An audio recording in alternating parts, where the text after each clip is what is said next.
Hello, this is Jason, your event producer. How are you? Hey, Jason, I'm doing well. How are you?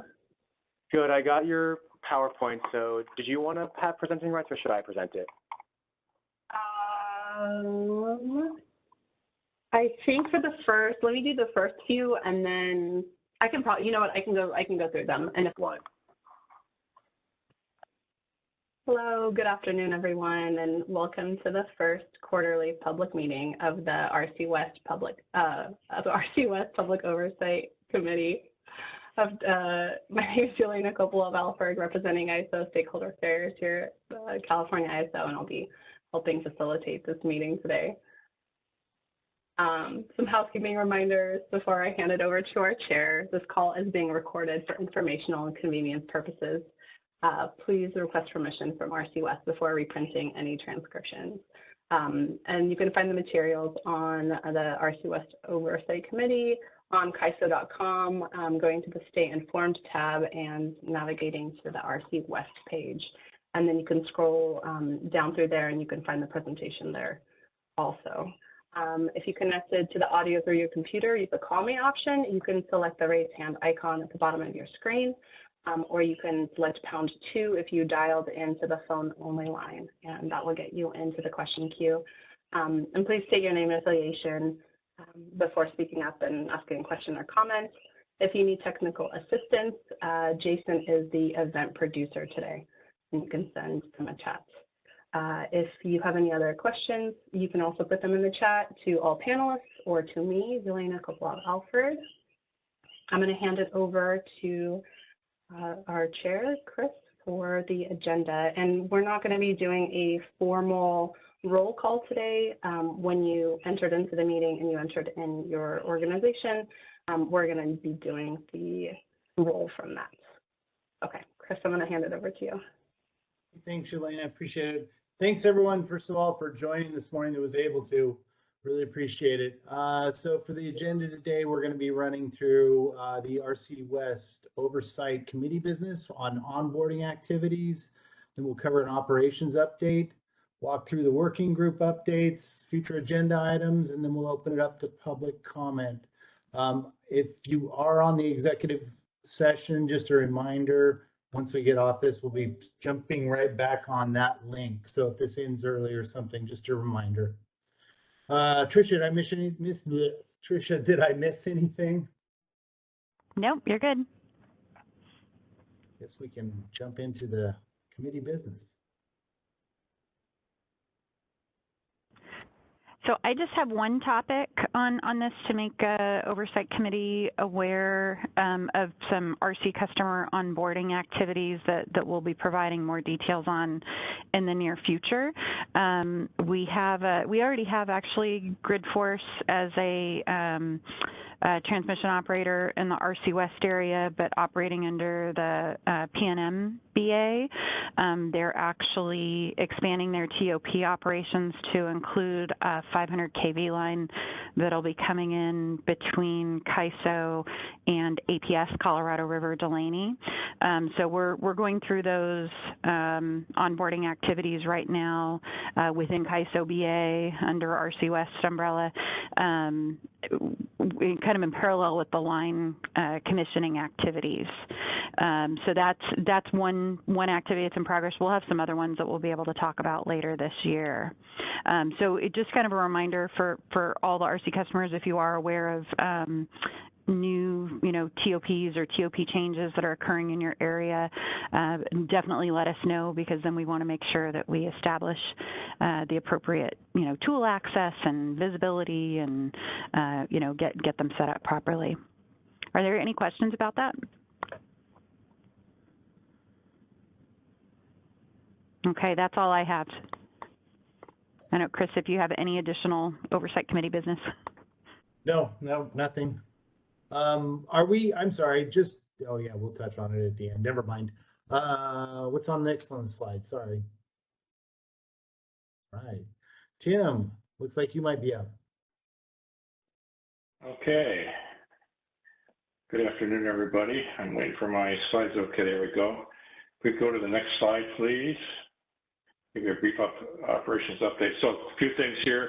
we review this all the time, but I just wanted to add that, you know, we had a winter peak on January 12th of 92.9 gigawatts. That was the business day before we got into Winter Storm Heather, which was Martin Luther King holiday weekend, the 13th, 14th, and 15th. This is what it's become defined as the dates. So just prior to that, our loads during the winter peak were just below this 92 number. I believe I saw on Pi they were like 89.2 gigawatts during that period, which is pretty heavy load for the weekend. I don't have historical winter peak weekend loads or a winter peak, but I'm going to try to get that before the next meeting. So, so keeping with that theme, we'll go on to Winter Storm Heather. If we go to the next slide, please. So these are the EAs we've had to date for 2024, 16 in total. We had 7 of those were occurred during the winter storm, and I'll get into those a little bit later. We had a transmission emergency that was related to Path 80. The reason that was declared was Path 80, there's an operating guide for that, but we got outside the prescription or the mitigation in the operating guide and took further actions a little farther away. For example, curtailed exports into Alberta to try to reduce the through flow. So we called the transmission emergency for that. We also had an insecure operating state, one of those that occurred the week after Winter Storm Heather. That's when the atmospheric weather came through California. I think it's about 10 days after, and or 2 weeks. And we had all the rain, but we had a very high wind event, a bomb cyclone that's been described as that came into the Bay Area, San Francisco. Actually, if you look at a triangle from the East Bay to Sacramento to Stockton, the California Delta, the wind sort of tore that 115 kV system apart. And for a period of time, we had a potential cascade that was not contained. They mitigated it by bringing on generation, and it was done within 30 minutes. And as you recall, 30 minutes is a prescribed time limit for mitigating those before they start looking at load sheds. So that occurred, it went very well, but it really did tear that system apart quite a bit. So those are emergencies to date in 2024. We go to the next slide, please. So this is a little description of the cold weather event on January 13th to 15th, Winter Storm Heather, as it's become called. We had very cold temperatures in Oregon and the Pacific Northwest. We had at least 6 balancing theories in emergency alerts. So you can see at the bottom, I sort of broke out the chart from the previous page, just showing the EEAs that we had during that time period of the 13th to the 15th. The one EA3 and the EA1s were all really related to getting either power from the emergency power from the Western Power Pool or from another BA, so emergency assistance. Some BAs require an EA to deliver that inter-hour emergency assistance. So those were all the declarations. The EA3 again was also, they had got into their contingency reserve, so they were replacing that. So that's why they left rose to the EA3 level. That was mitigated very quickly, though. Go to the next slide, please. So some lessons learned here. So during the event, we did have the Jackson Prairie natural gas storage facility went offline or was curtailed, and some generators at different BAs went on to their alternate fuel as a result of that curtailment or reduced pressure in the pipeline. So that's one of the things, you know, it sort of caught us off guard. There appears to be a single contingency within the control system at the North Natural Gas Storage Facility. So we really need to sort of think about how we can get better access to information from the natural gas fuel source in that area. I talked to a lot of the BAs about it, and you know, just sort of the communication exchange. So we'll be working on that here in the near future as well, trying to find a venue for communicating that kind of thing. We did have congestion on Path 80 too as well, but we have a lot of congestion on Path 80, but it was apparent it was there that day as well. that limits transfer across the eastern side of the loop. So, you know, it's a restriction or congestion of transfer there. South to north limit on PD7 is very low. That was due to a forced and a scheduled outage on that. And then we had a forced outage north of Coy that resulted in constraining energy transfer across the California-Oregon border into the Pacific Northwest. That limit cycled a little bit because the line was lost, and then they reduced the limit to maintain reliability. They were able to get the line back in service, so again, increased the limit back up to normal to allow transfer, but then the line was lost a period of time later due to structure damage and was out for quite a while, so that reduced the transfer for a period of time. Lessons learned.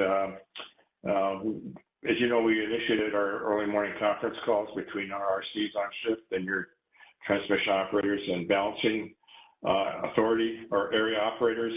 And, you know, it didn't really appear to be effective because we went through the calls and we didn't have any issues reported, but mere hours later, we're into EA emergency procedure. So we need to look at how we're handling that call. Is it the right time? Do we have the right people on the call? You know, do we do a solicitation of each VA one by one to talk about it during that call? We're going to be looking at how we can maybe work on drawing information out more on that. So I think that's an important area we're going to be looking at. Again, I talked about the needing visibility into the natural gas network at Pacific Northwest. And I did see, I'm down here in Phoenix this week, and I attended the RTOS, and we reviewed the RSTC work plan for NERC, and one of their items on there is increased electric gas coordination in the work plan for 2024. So it'll be interesting to see where that goes and what leverage we can get to use to share data or get data on fuel sources. BAL 007 also is in a standard authorization request. We talked about that as well. Some ISOs are very active in commenting on that. And CAISO and RC West is one of them. And we've talked about that. We made sure that it's on everybody's plate for all the other RCs to be aware of what that energy reserve is going to look like, and the criteria around the quantity and the time frames and the plans and actions that are being discussed in the SAR. My understanding is the SAR is really just to get the conversation going after the standard drafting team has done a lot of work. So I expect that to be a pretty active topic here the next year. WEAM energy, assistance energy transfer, AET function. So there was a few issues with that, I understand. CAISO is planning, or if they not have already done outreach on that AET process and potential training that could be done in that area to help BAs that are members of the WEAM power market to procure energy. So that's also something that was identified and being addressed currently. We're going to develop a daily system RC West status indicator. We're working on that right now. Next slide will show you a little bit more about that. And that's really and I'll talk about that then. Lastly, NERC and FERC and leadership have agreed to do a complete joint review of the system performance encompassing the winter storm Jerry and Heather. So we've already had our interview with Beck. Here, I lost my screen. We had our interview with Beck last week, and they will be talking to all the other RCs in the Western Interconnection as well. So we have some concerns about some things that happened in other areas. So that'll be addressed, and looking forward to what the project is with that. We go to the next slide. Okay, this is what I was just talking about, the RC West Daily Condition Status Indicator. Some of the other RCs use this as well. MISO's one, they have a green, yellow, red. NERC has one that goes to all the other RCs. They have actually 6 categories, which in my view is too much. But we've shrunk this down to 3 as a sort of a concept. Just to briefly explain it, green, everything is good, everything is okay. Systems are normal, it's a normal standard operating. Yellow is more of a, there's a warrant or elevated monitoring of potential threat to the BPS reliability of firm loan. And this could be actually triggered by things like a weather forecast in advance. So if we look at weather, if we look at Winter Storm Heather, where we're getting indications 7 days in advance, we would go to a yellow, just sort of signifying everybody that, hey, we have this cold weather storm coming our way. It's considered an extreme event. We are watching it, and there'll be further communication. So it's sort of a proactive way of letting everybody know we're seeing it and bringing it to everybody else's attention as well. We would post the status. It would not be public. It'd be posted on the RC portal and potentially posted on GMS once declared each day.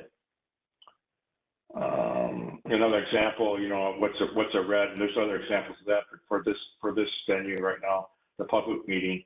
An EA3 that had firm load shedding, that would be a red. But if there was an EA3 that's declared with no load shedding, that'd be orange, because we're just one step away from going into red, so we'd be in orange condition.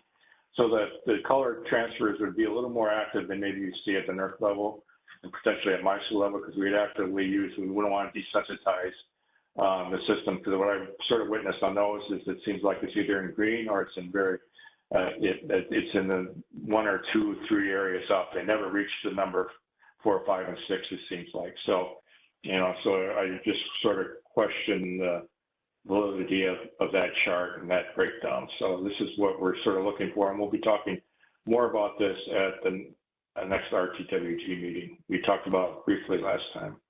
And when we get into the executive session, I'll go into some more reliability area items that would trigger these different things as well. I think that's my last slide. Do I have any questions?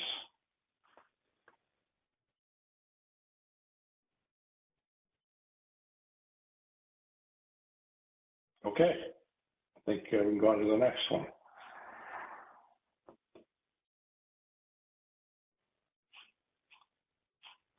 That would be Kathy.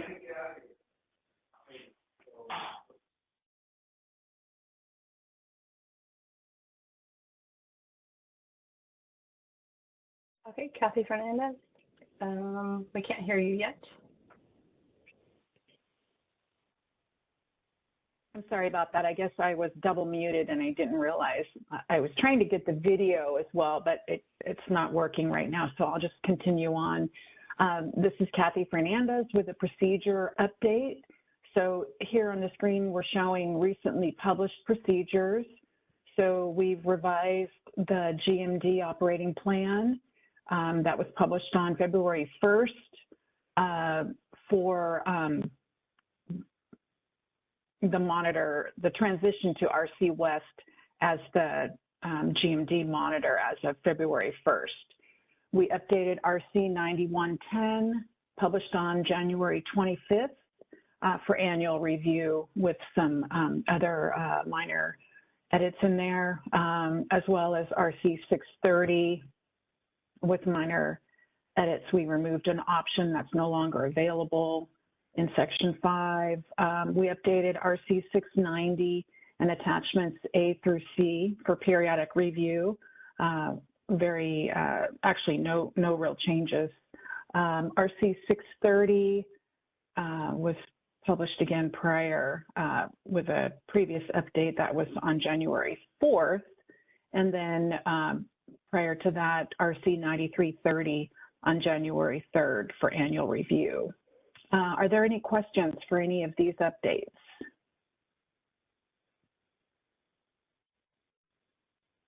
Okay, if we can go on to the next slide, please.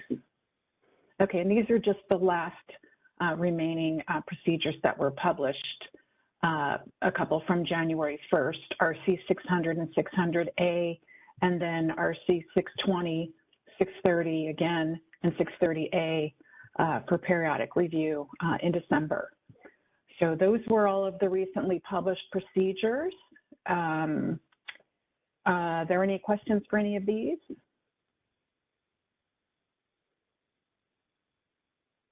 Okay, then we can move on to the next slide. These are the upcoming procedure updates. RC 130A This is the SOL exceedance reporting guideline. This will be retired with the update of RC 310 on April 1st, 2024, with the updates happening with FAC 11 and FAC 14. So those are out, posted for your, not your review, but they've already been approved, but they're out posted for visibility prior to April 1st, along with RC 610, the SOL methodology for the operations horizon, and the RC 9000 open loop guideline. These are all going to be updated effective April 1st. We've got RC 510 quality assurance. That one is for periodic review. And then we also have RC 9540 and 9550. Those were targeted for published today due to a couple of other updates that came in at the last minute with a coordinated procedure. Those will not get published until probably Monday or Tuesday. So the February 26th or 27th, they will get updated then. Those coordinate with our CAISO procedure 7820 and aligning with SDG&E's recent updates. Are there any questions to any of these updates?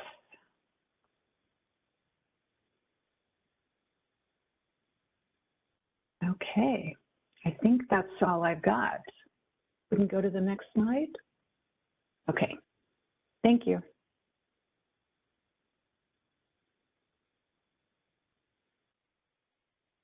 Hey, this is Kendall with the NetOps group at CAISO. I'll be commenting on these next couple of slides here just to talk about the RC metrics with the state estimator residuals. So you can see the trends here. The overall residuals compared to the full previous year are a little bit higher with if you notice a slight increase in the 230 kV, but overall I would say they're kind of within the general range of what we've been seeing. We're still working on bringing those residuals down. We have some EM&A baseline meetings where we're targeting some of the 500 kV residuals, so we're working on some of those.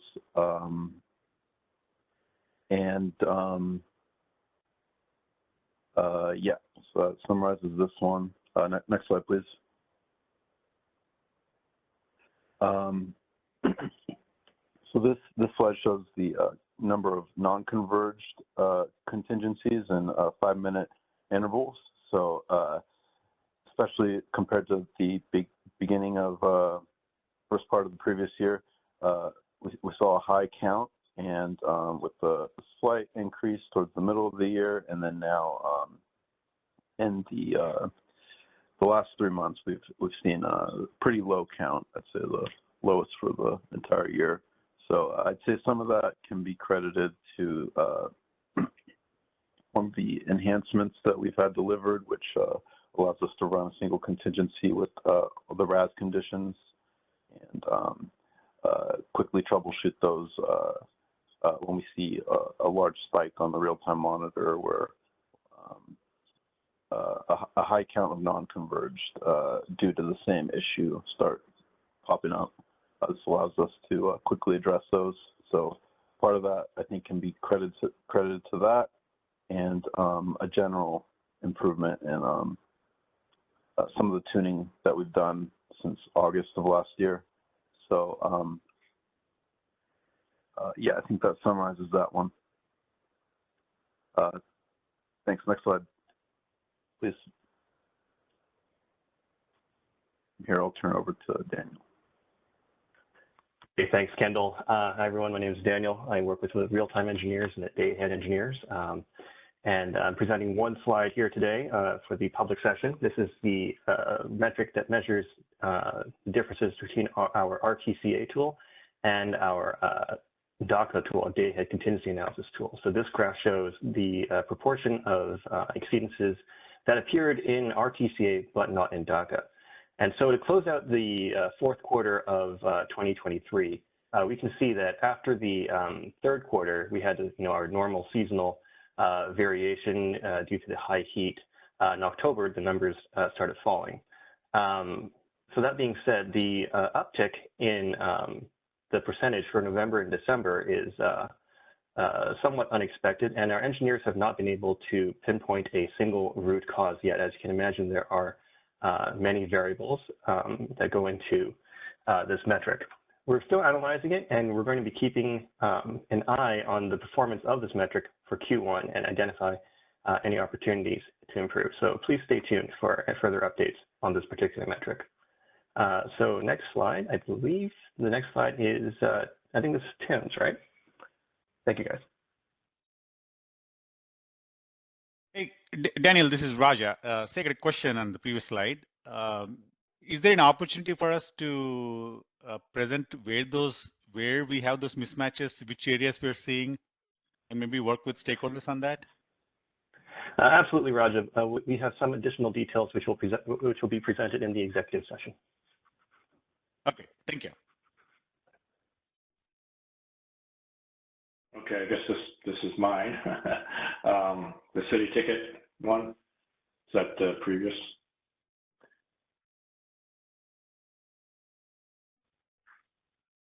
There we go. You can see we've studied out pretty much in our city ticket inquiry tickets going forward. So I think we're at an acceptable, well, it appears we've improved quite a bit over there earlier in the year going forward. So I think that we'll continue to monitor it and look for our trends and see if there's any areas we can improve in going forward. If I can go to the next slide.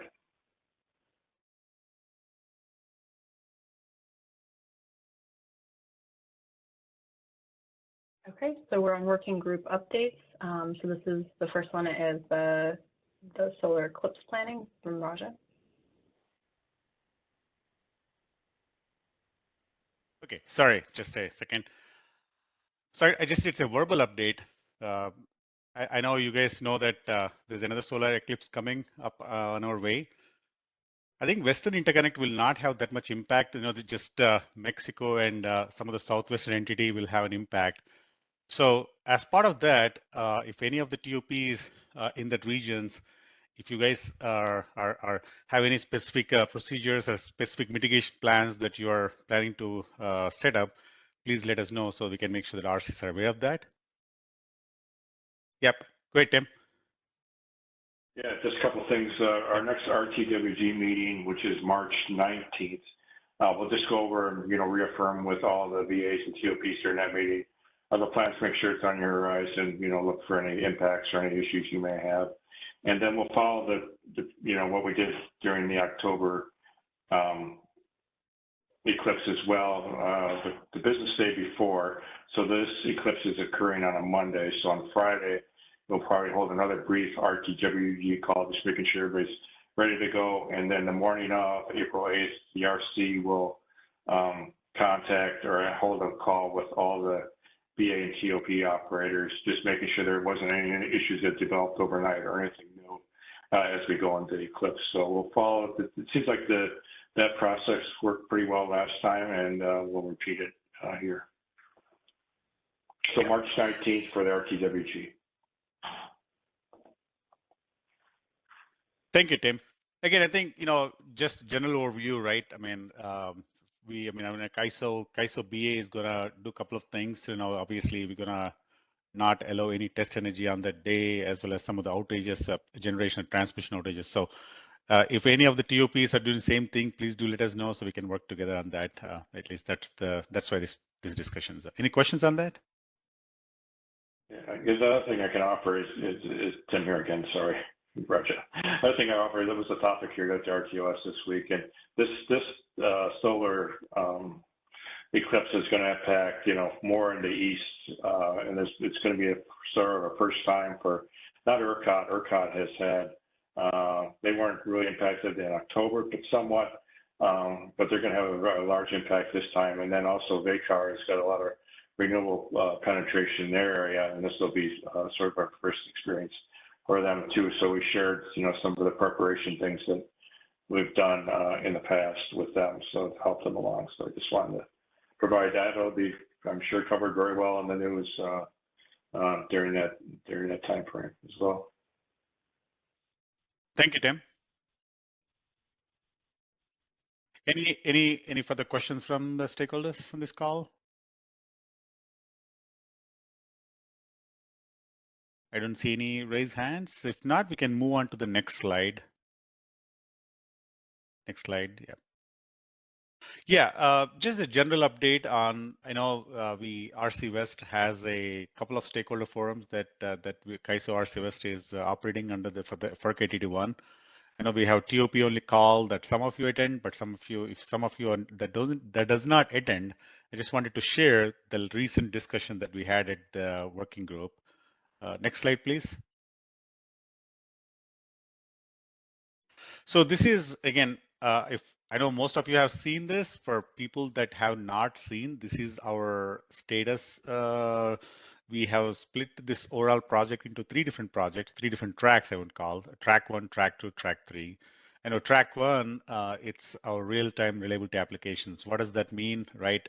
It's essentially if there's a TOPs that already use the ambient adjusted ratings in the real-time process, we plan to acquire those using ICCP and plan to use them in our real-time reliability tools, especially EMS, EMNA, and HANA applications. So it's just reliability applications. So that there's been some delays, minor delays in the sense because of the FAC 11. I have a slide to talk about. I know some of you know what is FAC 11. There's some changes associated with that, emergency ratings that are coming in, new durations that we need to acquire. So with that, there's some changes for the display operators displays and some changes collecting more information from the TOPs. So that's why we added that FAC 11 work under this track 1, and that put delay under for the reliability applications of 881 project. But eventually, by end of Q2 or starting of Q3, we should have the capability to receive and use those ambient adjust ratings in our process. And if any TOPs, I know some of the TOPs are already working with us to create those mappings. Obviously you guys know, right? Our systems need to talk with your systems, first establish the communication. That is a mapping manual process. Sirajul Chaudhary, who's our SME, has been working with the TOPs to establish those mappings between the 2 systems. Once we are ready on our side, we're gonna upload those mappings, then we can start receiving those ratings. The track 2, this is strictly more of a, I would call it as a look ahead application. What does that mean, right? Everybody knows under the 881, there's a 240 hours of look ahead ratings that every TOP needs to calculate and provide those ratings to RC. And we plan to collect that information using our look ahead application, which we are contracting with OETI WebLine ARP tool. We are in the final stages of signing agreement with them. Again, it's a canned tool. It's a basic tool that OETA has, but they will be making a lot of changes so that it can work for us. Once we sign the contract with them and we plan to finalize formats, how we can receive the ratings from the TOPs, and then we're going to share the formats before we actually start building our tools. We're going to share the formats and everything with you. At least that is the plan. So you guys can start developing your tools, and whenever you are ready, you can start providing those ratings to us. Again, we need to be ready from the first place, but.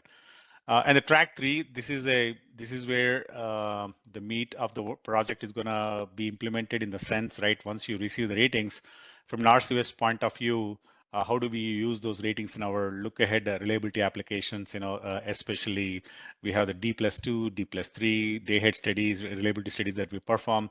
On top of that, our outage studies, our short-term outage studies, it's a 7-day out studies. We can start using those ratings. So from a CAISO point of view, CAISO has the day ahead market, the real-time market, and on the CRR market, right? So there's a lot of other applications, the transmission service, wheel-through applications, a lot of impacts. So looking at all those impacts of all those different tools that we need to make changes, potentially we are thinking we are not going to make up by by July 2025, which is the FERC Order 881 requirement. So what does that mean, right? There might be some tools that we won't be ready. So once we know exactly what those tools are, what those applications are, we could definitely will go to FERC and ask for an extension. Again, it's more of an application based rather than overall project, right? We definitely plan to at least complete some of the tools. So we don't know exactly what those tools are today, but once we have a full information, we'll share with this group. So from your point of view, right, as long as you are ready to calculate those look ahead ratings and once our tools are ready, if the WebLiner tool is ready, you can share it, and then that will fulfill your compliance obligations from 881. Then we can decide from our point of view what are the delays that are going to happen. Any questions before we move on to the next slides?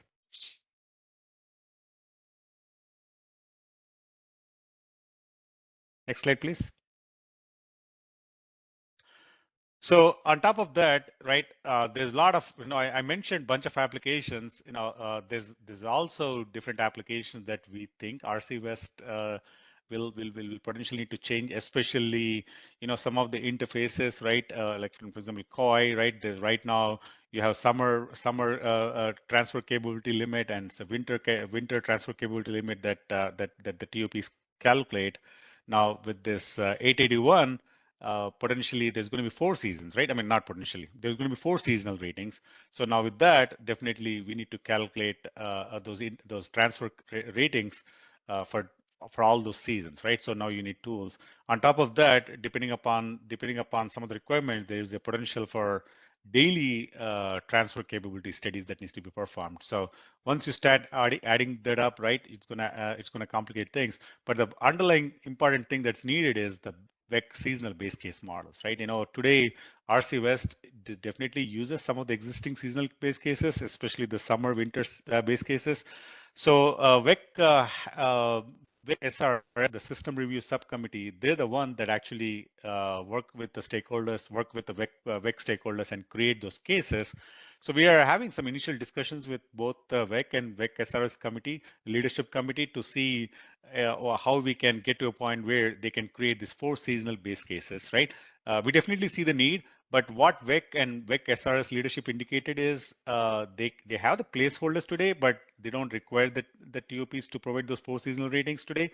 So it's essentially they're not creating those 4 seasonal models. But if it goes through the SRS committee and the stakeholders do agree that there's a need, WEC does not have any problem to create those 4 seasonal base cases. So with that, what we are planning to do is maybe next slide. So we plan to have a discussion item at their April meeting, so which we're going to attend and discuss this and seek feedback from the stakeholders that attend that call. So eventually, right, if pretty much there's a consensus there, WEC definitely plan to create those. So I would urge folks on this call, if some of you attend, some of your folks from your shops attend this call, do let us know. We can coordinate and try to find a consensus there. We definitely see the value, as I mentioned, right? There's a bunch of interfaces that we can calculate seasonal ratings from those, right? So from that point of view, we definitely need those 4 seasons. But again, I'm not sure if enter Western stakeholders see the need or not. So next slide, please. So as part of, again, there's a lot, if you start digging deep, there's every tool that RC West and CAISO has is being impacted with these ARs. So here I'm trying to mention some of the tools that CAISO or that RC West has, so that people that are looking in the direction can definitely reach out and talk with us, right? We plan, as part of the track 3, definitely we plan to make sure that our real-time voltage stability and real-time transient stability tools can use this ARs. And make sure they are updated with the ratings that the TOPs provide to us, so that the tools use those ratings and calculate those limits.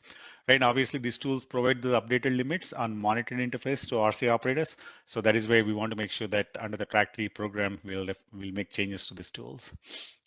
Next slide, please.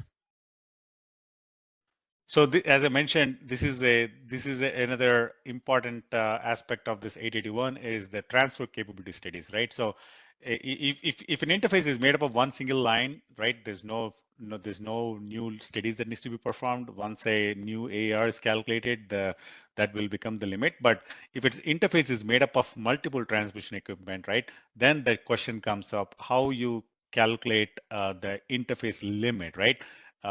There's different ways you can do. One is obviously transfer analysis studies, right?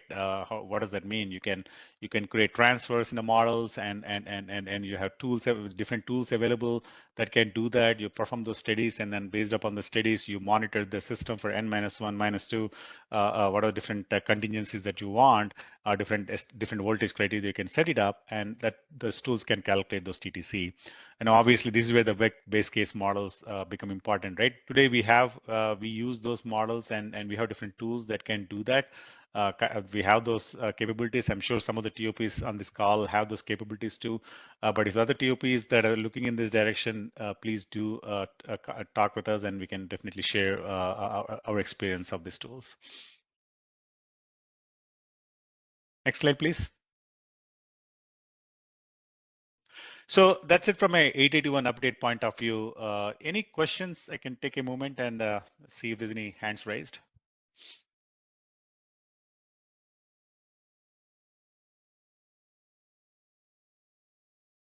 Okay, I don't see meeting host. Can you see anything? Any hands raised or anything? I cannot see right now. No hands and Okay. no questions in the chat either. Okay, so we can move on to the last part of that. This FAC 11 and SOL methodology updates, right? As I mentioned earlier, FAC 11. These are new standards that are effective April 1, 2024. I know I have a slide here that talks about some of the changes. In fact, we actually talked about those in our previous meetings at different forums. Ultimately, the key main point of all these changes is emergency rating durations, right? I mean, what does that mean, right? So if a TOP has different emergency ratings that the TOP has under their existing transmission line rating methodologies, we can start collecting those emergency rating durations and alarm operators for those durations. So, right. So, for example, if you have emergency rating 1 with 4 hours and emergency rating 2 with 30 minutes, right? Obviously, technically, you can operate near the emergency rating 1 for 4 hours because you have an emergency rating 2 that is available for 30 minutes. As long as you don't go above the 30-minute rating, you can operate for 4 hours, right? So that is where the importance of these durations come in. And again, different TOPs have different durations. Right now, today we don't have the capability. RC West, everything is this default duration. We can collect those different emergency ratings, but everything is a default duration, right? There's no variability, right? We don't have the capability today. But with this FAC 11, we need to have the capability because SOL exceedances will be determined based upon availability of different emergency ratings, and each TOP has different emergency rating durations. Then the SOL exceedances will be different for each of those TOPs, right? So RCWest is building the capabilities, and our IT is actually testing. Our businesses are testing that. Some of the folks here actually, in fact, are involved in the testing. We are confident at this point that the displays for our operators, will be available by April 1st. So once that is done, then we can monitor, our RC operators can monitor those different emergency rating durations that the TOPs provide, and based upon that, follow the SOL exceedances. Any questions? I know we have been working with the different TOPs to collect that durations. If the TOPs have not provided, I think with the model promotion deadlines, we already passed the deadline. And thank you for all the TOPs that provided those different durations for us. We'll use those. For the TOPs that did not provide the durations, then we need to definitely figure it out. What is the work plan for, so please do reach out if any of the TOPs that haven't provided those durations for us based upon different asks, right, at different forums. Please do reach out to us, either Tim or myself, right, or Trisha. We can find a way of working with you folks on that, because having those different emergency ratings is going to be key under this new FAC 11 update paradigms.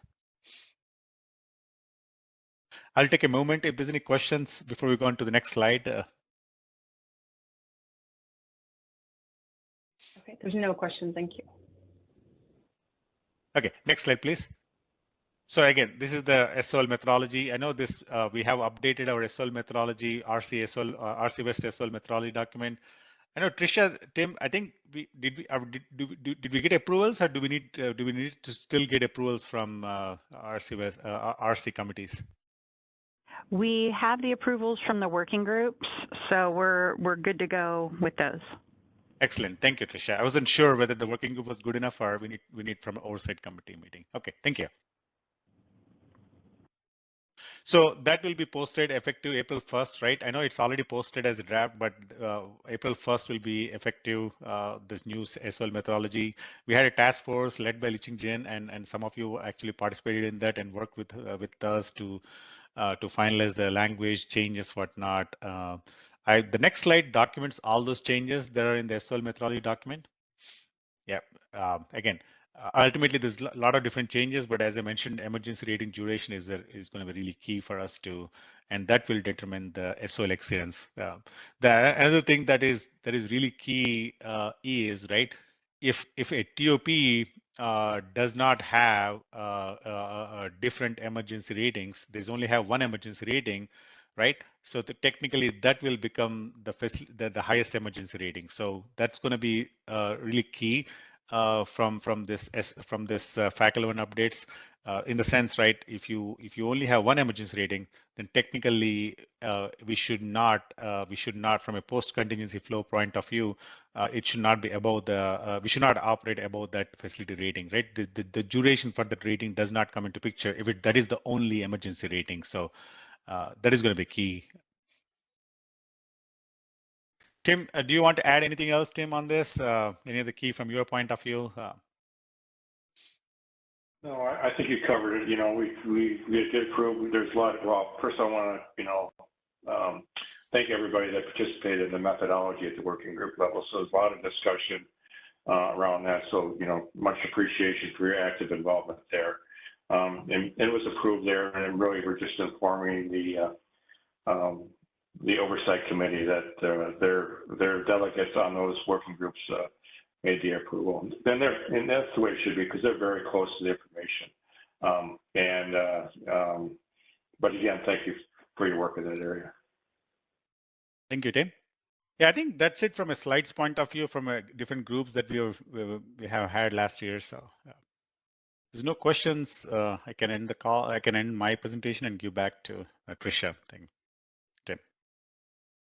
Thank you, folks. Okay, if there's no other questions, thank you. So for future agenda items, you can send your topic suggestions to isorc@kaiso.com. And our next meeting is going to be on May 16th here on site, right, Trisha? I think here at the California ISO. Yes, and we'll talk about it a little bit more in the executive session, but just kind of for awareness for the public audience, we're working through our summer readiness items, and that'll also be discussed at that May 16th meeting. That'll be our day for the RC summer readiness as well.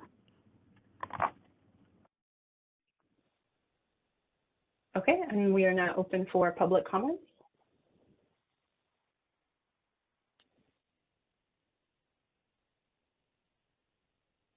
Okay, seeing none, we're going to adjourn the public session, and anybody that's a member of the executive session, there is a separate invite, and we shall start there in about 5 minutes. Okay, thank you, everybody.